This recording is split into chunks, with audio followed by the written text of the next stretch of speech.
Kasih karunia dan damai sejahtera dari Tuhan Allah Bapa kita dan dari anaknya Tuhan Yesus Kristus menyertai kamu sampai selama-lamanya. Amin. Selamat hari Minggu, saudaraku.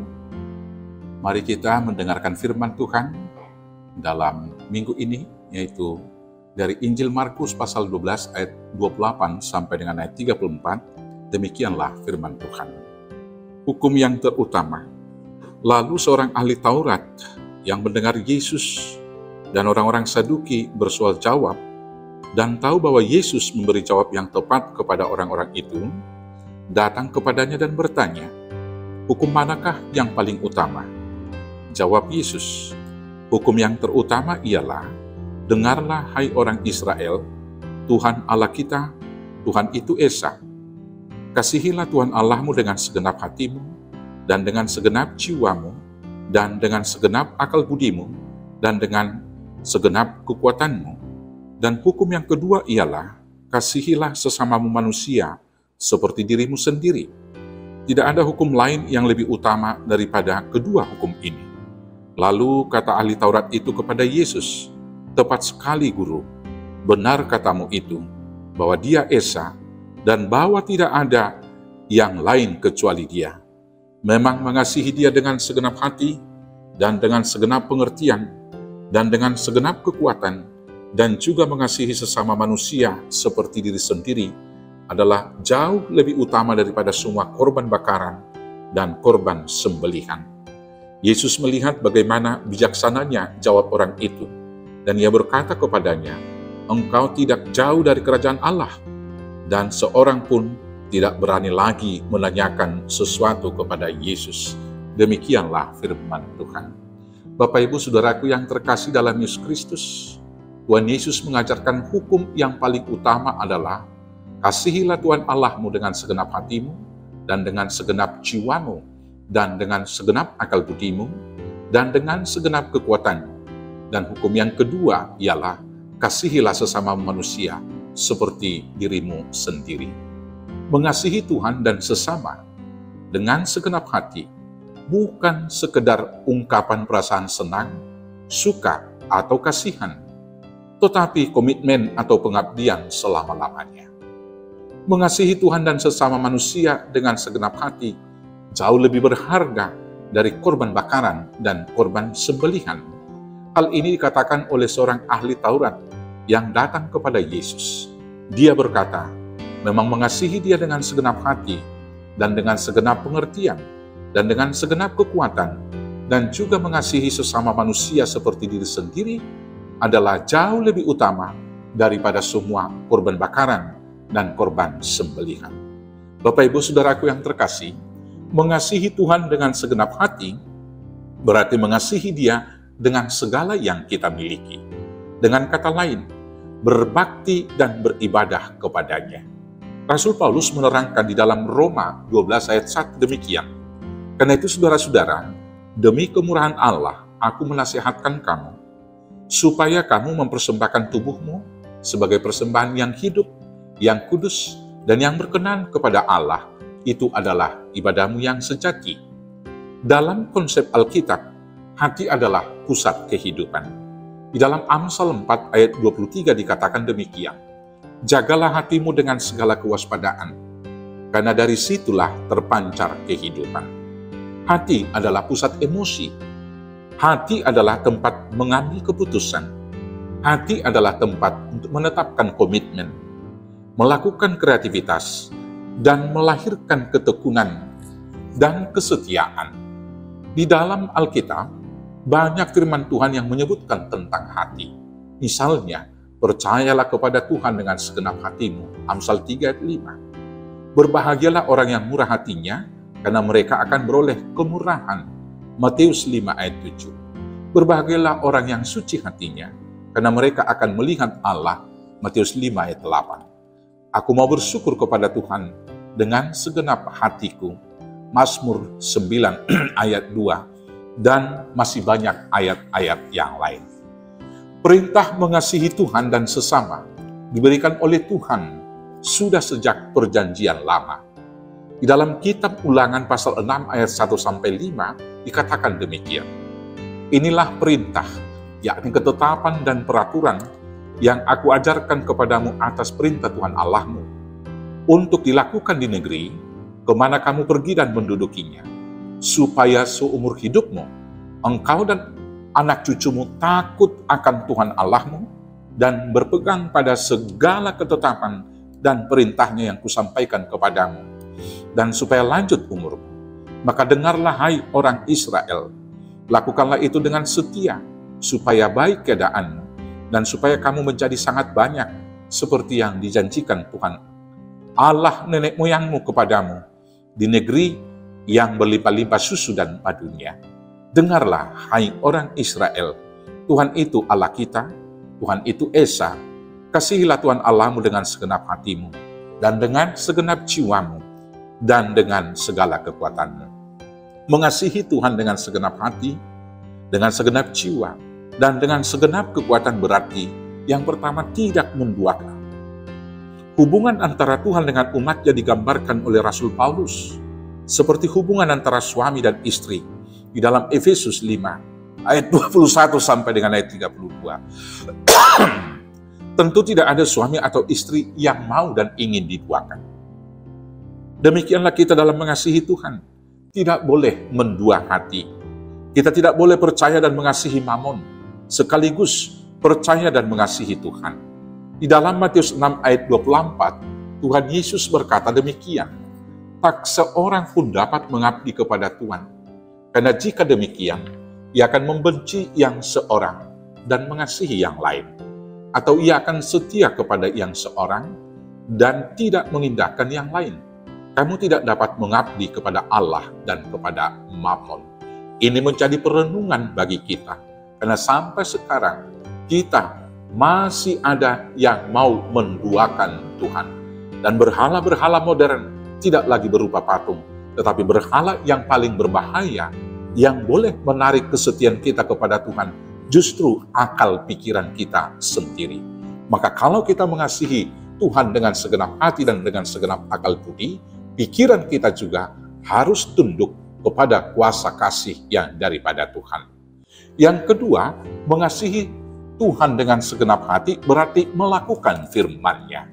Mengasihi tidak cukup dengan perkataan dan janji-janji yang manis. Kasih yang benar harus nyata di dalam perbuatan. Di dalam 1 Yohanes 3:18 firman Tuhan berkata demikian, anak-anakku, marilah kita mengasihi bukan dengan perkataan atau dengan lidah, tetapi dengan perbuatan dan dalam kebenaran. Demikian halnya dengan mengasihi Tuhan dengan segenap hati, dengan segenap jiwa dan kekuatan, harus kita lakukan di dalam wujud yang nyata dengan melakukan perintahnya dengan benar. Itu tidak menduakan Tuhan, tidak membuat patung untuk disembah, menghormati Tuhan dengan tidak menyebut namanya dengan sembarangan, dan beribadah kepadanya. Hal ini telah diatur Tuhan di dalam hukum Taurat yang pertama sampai dengan hukum Taurat yang keempat. Kasih terhadap Tuhan harus nyata di dalam perbuatan kasih terhadap sesama. Firman Tuhan di dalam 1 Yohanes 4 ayat 20-21 berkata demikian, jikalau seorang berkata, aku mengasihi Allah, dan ia membenci saudaranya, maka ia adalah pendusta. Karena barang siapa tidak mengasihi saudaranya yang dilihatnya, tidak mungkin mengasihi Allah yang tidak dilihatnya. Dan perintah ini kita terima dari Dia. Barang siapa mengasihi Allah, ia harus juga mengasihi saudaranya.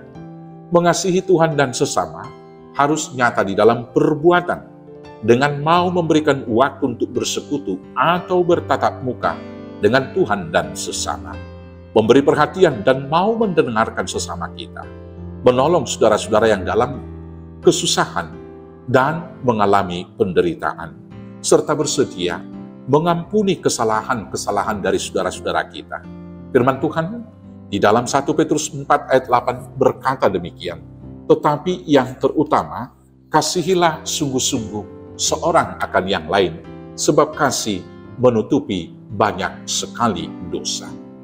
Mengasihi Tuhan dengan segenap hati berarti yang ketiga tidak munafik. Mengasihi Tuhan dan sesama dengan segenap hati adalah kasih yang murni dan tidak berpura-pura. Setiap orang yang mengasihi akan melakukan segala hal yang benar untuk menyenangkan hati kekasihnya dan tidak melakukan segala kejahatan yang dapat mendukakan hati kekasihnya tersebut. Seorang kekasih yang mengasihi dengan segenap hati tidak akan berkata lain di bibir, lain di hati. Tetapi perkataannya adalah ungkapan isi hatinya yang dinyatakan dalam perbuatan yang benar.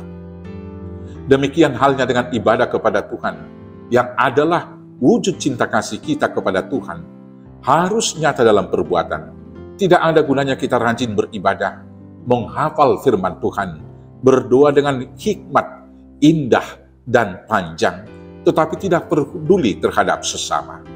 Masih mau melakukan berbagai dosa, yaitu memutarbalikkan hukum dan keadilan, melakukan penindasan terhadap orang-orang yang lemah dan miskin, dan tetap memelihara iri hati, membenci sesama, dan menaruh dendam. Hal ini adalah kemunafikan yang tidak disukai oleh Tuhan Allah kita. Di dalam 1 Yohanes 3, 8-9 dikatakan demikian, barang siapa yang tetap berbuat dosa berasal dari iblis. Setiap orang yang lahir dari Allah tidak berbuat dosa lagi. Jadi, kasih yang murni, yang tidak munafik adalah yang menjauhi kejahatan dan melakukan hal yang baik di mata Tuhan. Mengasihi Tuhan Allah dengan segenap hati berarti berkorban. Sepenggal lirik lagu pada tahun 80-an yang dinyanyikan oleh Dina Mariana berkata demikian. Kalau kau benar-benar sayang padaku, kalau kau benar-benar cinta, tak perlu kau katakan semua itu, cukup tingkah laku. Namun apalah artinya sayang kalau hanya di bibir saja? Cinta itu bukanlah main-mainan, tapi pengorbanan. Semua bisa bilang cinta, semua bisa bilang sayang. Namun apalah artinya tanpa pengorbanan? Bapak Ibu Saudaraku yang terkasih dalam Yesus Kristus, kasih yang murni adalah berkorban, bukan mengorbankan. Itulah tindakan paling agung yang dilakukan oleh Tuhan Allah kepada kita. Di dalam Yohanes 3:16 dikatakan demikian. Karena begitu besar kasih Allah akan dunia ini, sehingga Ia telah mengaruniakan anaknya yang tunggal, supaya setiap orang yang percaya kepadanya tidak binasa, melainkan beroleh hidup yang kekal. Kalau kita mengasihi Tuhan dengan segenap hati, dengan segenap jiwa, dan dengan segenap kekuatan, kita harus mau berkorban, memberi persembahan yang terbaik kepadanya. Firman Tuhan di dalam Roma 12 ayat 1 berkata demikian. Karena itu saudara-saudara, demi kemurahan Allah aku menasihatkan kamu, supaya kamu mempersembahkan tubuhmu sebagai persembahan yang hidup, yang kudus dan yang berkenan kepada Allah. Itu adalah ibadahmu yang sejati. Dalam hal mengasihi sesama, kita harus mengasihinya seperti diri kita sendiri. Dalam hal ini, dasar dari segala tindakan yang kita perbuat kepada sesama adalah apa yang kita inginkan diperbuat orang lain kepada kita. Seperti yang dikatakan oleh Tuhan Yesus dalam Matius 7 ayat 12. Segala sesuatu yang kamu kehendaki supaya orang perbuat kepadamu, perbuatlah demikian juga kepada mereka. Itulah isi seluruh hukum Taurat dan kitab para nabi. Mengasihi sesama berarti harus mau mengorbankan kepentingan, mengorbankan harga diri, bahkan mengorbankan perasaan kita. Itulah teladan yang diberikan oleh Tuhan Yesus untuk kita ikuti dan kita lakukan dengan baik. Mengasihi Tuhan dengan segenap hati berarti setia sampai mati. Saudara-saudari yang terkasih dalam Yesus Kristus, di atas sudah saya sebutkan, mengasihi Tuhan dan sesama dengan segenap hati bukan sekedar ungkapan perasaan senang, bukan sekedar ungkapan perasaan suka atau kasihan, tetapi komitmen atau pengabdian selama-lamanya. Waktu dan keadaan boleh berubah-ubah, tetapi kasih dan kesetiaan tidak boleh berubah. Karena itulah harus kita pahami bahwa kasih Kristiani bukan sekedar kasih romantisme yang sangat tergantung dengan situasi dan tempat, seperti cinta kasih sepasang muda-mudi yang lagi kasmaran.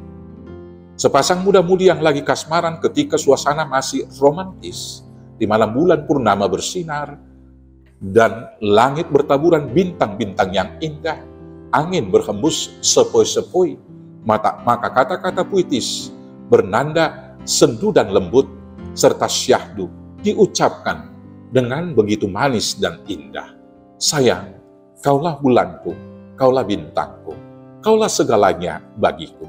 Apapun yang terjadi, aku berjanji tidak akan pernah meninggalkanmu. Demikianlah janji seorang lelaki yang lagi kasmaran. Kedengarannya sangat indah, kedengarannya sangat setia, kedengarannya sangat tegas.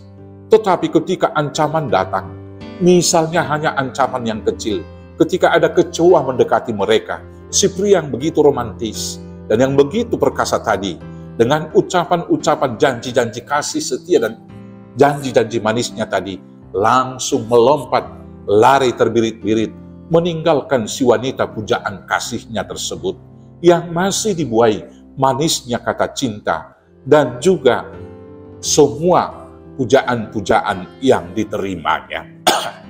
Bapak Ibu Saudaraku yang terkasih, di dalam Yesus Kristus, kasih terhadap Tuhan dan sesama adalah kasih yang abadi.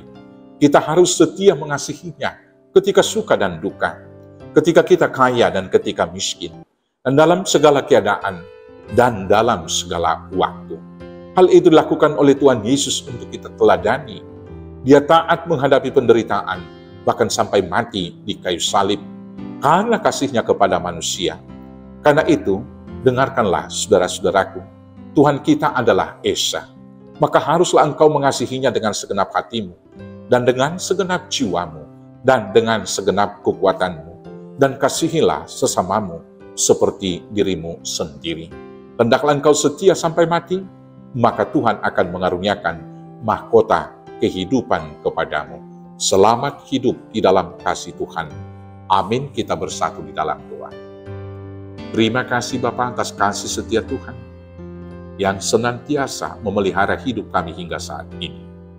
Maka dialah dengan kasih Tuhan kami boleh mengasihi Tuhan dan mengasihi sesama seperti diri kami sendiri.